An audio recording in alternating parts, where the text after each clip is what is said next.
guys and welcome back to my channel. The case I'm going to be looking into today is a case that happened in the 80s. Nobody knew who had done this to this woman, Linda Slaten, for a very long time. And it would actually be like a break in DNA that would eventually solve the case, which is just amazing. So let's just jump right in.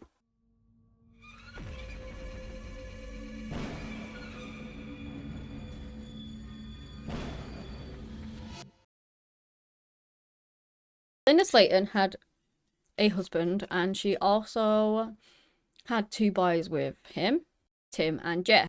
Her husband was called Frank, and they were married for 9 years, and he was abusive.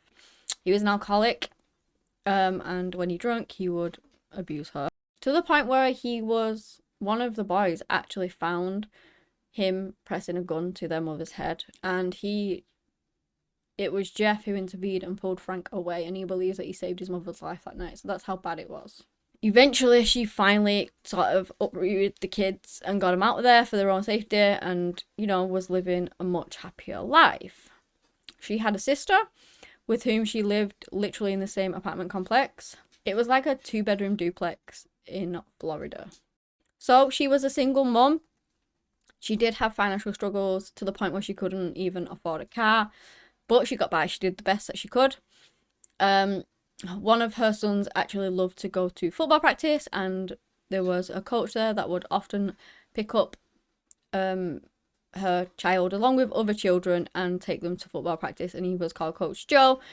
And, so she didn't have to worry about things like that, which was really good. So Linda was 31 years old at the point of this happening. Her eldest son, Jeff, was 15, and her youngest son, Tim, was just 12 years old. And this is the 4th of September in 1981. Well, when it actually occurred. Let me just take you back to the previous day.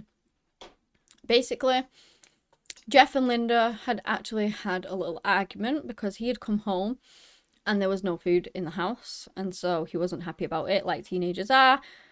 Didn't really understand, like you're not always able, if you don't have the money, to basically buy it. But obviously kids and arguments and things like that. Anyway, they had an argument about that, and he stormed off and went to his grandparents' house. He jumps on his bike and he drives off, and he goes and gets food from there, which wasn't that far away.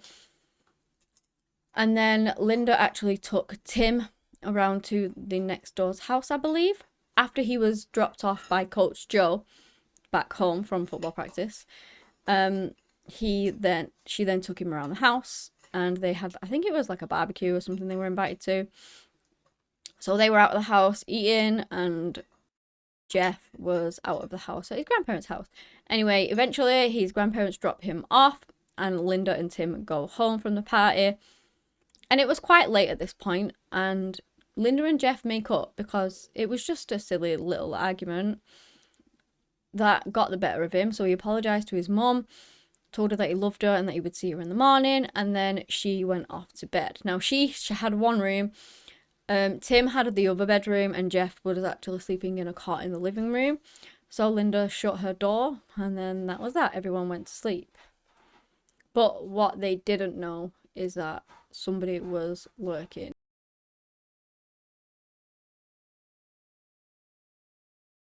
We will get more into that. So next day, which is now the 4th, Linda's sister comes down the road to go and have a brew with her.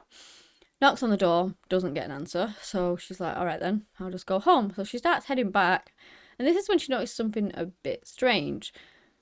Linda's bedroom must have been in view of where her sister was. At the window, the screen was completely off and the window was wide open. So she goes over and she looks in, and Linda is lied the wrong way across the bed. So normally it'd be like head to the top, feet to the bottom kind of thing, but she was lied sideways. And at first she did split second think that she was just asleep, but sadly that was not the case. Linda had actually been murdered, and once Judy realised this, she just started screaming. So I'm not sure if it was that rang the police or neighbours after finding Judy screaming, but the police were called immediately. The sons were still asleep in the house. They didn't hear anything. So then they woke up to police. Jeff was the first one to get out, and he was told I need you to leave the house. He was escorted out by police, and they made him leave through the front door. They went in to then get Tim, who was also woken up by police, and he was wondering what on earth was going on. So he starts walking through the house, and they tell him, you know, you need to get outside. Your brother and your aunt are already waiting out there. And he's thinking, well, what about my mum? Because they didn't tell him anything at that point. I think Judy told Jeff that their mother had been murdered when he got outside. But obviously they were waiting for that moment. And then the room to his mother's door, the door to his mother's room, it was actually closed. But as he walked by, a police officer came out and opened that door, and he saw inside of it. He saw everything. His mother was laid naked across the bed, and she had a, what are they called? A hanger, clothes hanger around her neck, like twisted around her neck. It was brutal what he saw, and he was 12. So okay, that literally, he's literally said that he still sees her to this day, which is absolutely heartbreaking to have to witness something like that. And it is sort in your memory, you know. Of course it will be, it's just burned into his brain. But yeah, he did witness that. And then he was ushered outside, and then obviously the entire family were just totally devastated. Linda was only 31 years old. They took her for autopsy. As you can imagine, it turned out that she'd been SA'd. So they got crime scene in. They managed to get DNA off of her body. But this is the 80s, don't forget. So DNA testing didn't even really exist at that point. But they collected it anyway, which is, thank goodness, because it would turn out to come in very handy. They got in a professional fingerprint analysis person. So they scoured the entire room. And basically, because she had the hanger around her neck, it was assumed that whomever did this was possibly hiding in the closet, had come out with the hanger and then strangled her to death after brutally beating her all and essaying her and all that lot. So that's what they assumed. So he literally fingerprinted everywhere, and he finally got something, which was a palm print on the inside window. Took that down, and they had that. They had this DNA, which at that time, obviously they couldn't do anything with, but the palm print was a key piece of evidence also. Now, let me just say as well, there was a lot of racism at the time. The fingerprint analysis guy who came in was a black man, and one of the coppers, I'm guessing a white guy, said to him, like, black men don't have no business seeing a white lady naked, which, just shut up, dude. Like, this guy was so key in solving the case, just annoyed me, so I just wanted to put that in there. Despite her being a homicide victim, you know, that's what he said to him, which is just awful. And sorry, the sergeant who actually came in to do the fingerprint analysis was called Sergeant Pickett. I didn't want to leave that out. Sergeant Pickett also, when looking at the scene, I forgot to mention, found footprints leading from like the window to the closet. And he really wanted this. He said that this was the worst case that he had ever seen, and he'd seen a lot of cases. Just, again, it's sort of burnt into his brain too, because it was just so awful. And he wanted to solve it for the family, you know, for the kids. So the kids went staying with their grandparents, and they were so terrified that literally they all slept in the same room, apart from their grandfather, who sat outside on watch all night with a shotgun, because they were just so scared, just to allow the boys to have some sleep, some peace of mind that nobody was coming for them. So now the police started their investigation, and let me tell you as well, because this is really annoying, they actually did a little telephone interview with the guy who it turns out did kill Linda, and who they would capture years later. I just want to put that in there because they actually spoke to him, but then didn't think much of it after that. You'll see why. You'll see why as we get into it. But they're interviewing people. They interviewed Jeff numerous occasions, literally hounded him because he was 15. He told them about the argument with his mother previously, and they kept saying to him, like, you're a big, strong guy. You've got big hands. You would be able to choke your mother out and stuff like that. And he was absolutely heartbroken at losing his mother, and they're just throwing all this at him. Anyway, eventually, his grandparents were like, listen, lay off. How about you go and actually find my daughter's murderer rather than trying to blame her son who didn't do it. So they did veer off of him eventually, thank goodness. They went and looked into Frank too, because he was known to be an abusive husband, but they looked into a lot of people and nothing ever panned out, basically. And let's just say that a few weeks later, the family wanted to get the boys as back to normal as they could.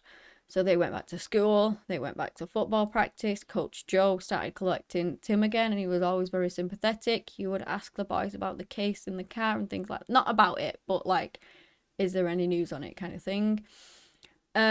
His friends going back to school really did help them, because everyone was really supportive, all the faculty, all the staff, all the friends, his coach who he really admired, you know, everyone was just so supportive for them. So it really did help them actually trying to get back more to normal life. And over the years, Sergeant Pickett was given all different fingerprints and handprints to try and find a match. He said that he was given a lot of black men's fingerprints as well. There was some suspicion reported around the area, probably to do with these guys, and he was given their prints and amongst lots of other black men's prints to try and match it against a palm print, but nothing ever did. Which again, in this case, is frustrating, and you'll find out a little bit more as we get it through it, basically.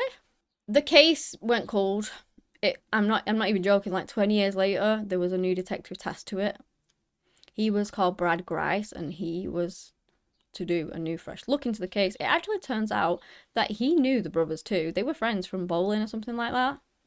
They were at that point in the 30s, because he met with them and he wanted to take a DNA sample of them to fully rule people out, basically, and he finally ruled the boys out, because like I said, the police back in the day really did think that it could have been Jeff, but it wasn't. They were finally ruled out. And Linda's ex-husband Frank, he had cleared himself up at this point. He was no longer drinking. He voluntarily put forward his DNA too, and again, that wasn't a match either, so he was ruled out as a suspect. They looked into one of Linda's ex-boyfriends called Bobby Dean. Again, tried the DNA, it didn't match, so he was ruled out too. And the boys, Jeff had promised the boys that he would not retire until he solved this case, because it was personal for him and for them, and he knew the family, you know, and he just really wanted to solve this for them. And in fact, I'm not sure which one it was, whether it was Jeff. I think it probably was Jeff. He named his son after Brad, because like I said, they were inspired and they were friends, and they really wanted to do this for each other, and so he did. He named his son after him, and the detective even said that he put a little bit of pressure on him, named his son after him, said you're not allowed to retire until you solve the case, kind of thing. Sadly, that wouldn't happen. Now, he did retire without solving the case. Some unforeseen things cropped up and he ended up having to retire, which devastated him because he really wanted to keep his promise, but sadly he wasn't able to. And the boys just kind of carried on with life, thinking that they would just never have this case solved. They would never find out who killed their mother. They carried on working on it though. New detectives came in and carried on working on it, but they just didn't really get anywhere. But then in 2018, a place called Pabon Nanolabs reached out to the detectives. They used genealogy to try and like cipher DNA and things and try and help in these cold cases. They asked if they wanted to send the DNA over that they had found on Linda to try this new process that they were having a lot of success with, and they did. It was 38 years after this as well, after Linda's murder. And it literally took a weekend to uncover the family that was related to this person's DNA. She tried it down to 3, I think, originally, but then it all boiled down to one family, which ended up having only one son. And they knew that this person was male who did this to Linda, and therefore the most likely suspect would be this person. Now, this person that it came back was a guy called Joseph Mills. Off the top of your head, you're probably not going to recognize that name, but let me just take you back to Coach Joe. Remember who used to drop the kids off and take them to football practice and stuff like that? Well, yeah, it turns out that it was freaking him. Not even joking. He was 58 years old at this point. He was 20 years old when this happened to Linda. He lived 30 minutes from the crime scene. He had a wife, kids, grandkids. He had lived his entire life. And they also found something. So I believe not long after Linda, he was involved in some grand theft or something along those lines, right? And they took his fingerprints and his palm print from that.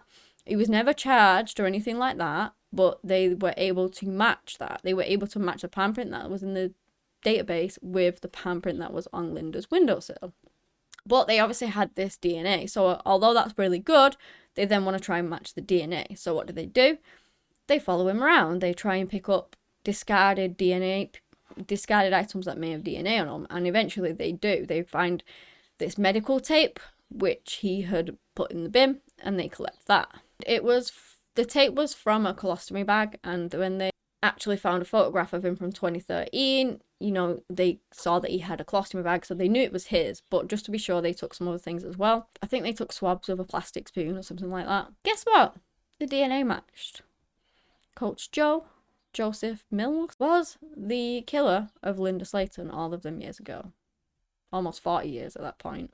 So what they did, they took him into the station. They had a little chat with him. Excuse me. He denied it, of course. He didn't go in the house.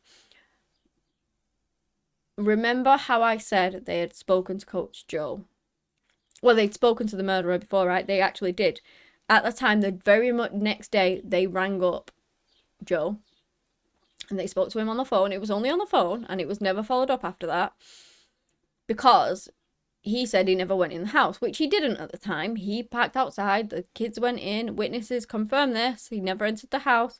And so because of that, they left it. They never looked anything further into it, which really, really pissed me off, because if they would have just literally took his prints, that's all they needed to do in that moment. Take his prints, and couldn't they just have done that of every potential suspect? I know they thought he didn't go in the house, but guess what? He did. He did go in the house. Not there and then, but he came back later on when the house was empty. He freaking went in the window and hid in the goddamn closet. So yes, he did go in the house. That's why it's really annoying. And they're giving Sergeant Pickett these guys, black guys, fingerprints saying, do these. But this white guy, who was actually the murderer, yeah, he got away with it for 4 years. It's just really, really annoying. But yeah, they did actually speak to him. I didn't get anywhere like. So anyway, back to the interview. Sorry, that bit just really frustrated me about this case. They speak to him. He says he never went in the house, yada yada yada. Then they say, well, actually, yes, you did, because we got your palm print on the inside of the windowsill. And then he's going, oh, okay, change the story on the fly. Yeah, she invited me in through the window. I did go in the house, actually. She had a coat hanger around her neck, and she wanted to play a consensual sex game, I suppose. So he then tightened it, and it was all accidental, of course. You know, Linda invited him, which is a load of crap. Absolute load of baloney, because the way in which, how brutally it happened, and that coat hanger was deep, apparently very freaking deep. So it wasn't just some light strangling in a sex game. They all knew that he was chatting crap.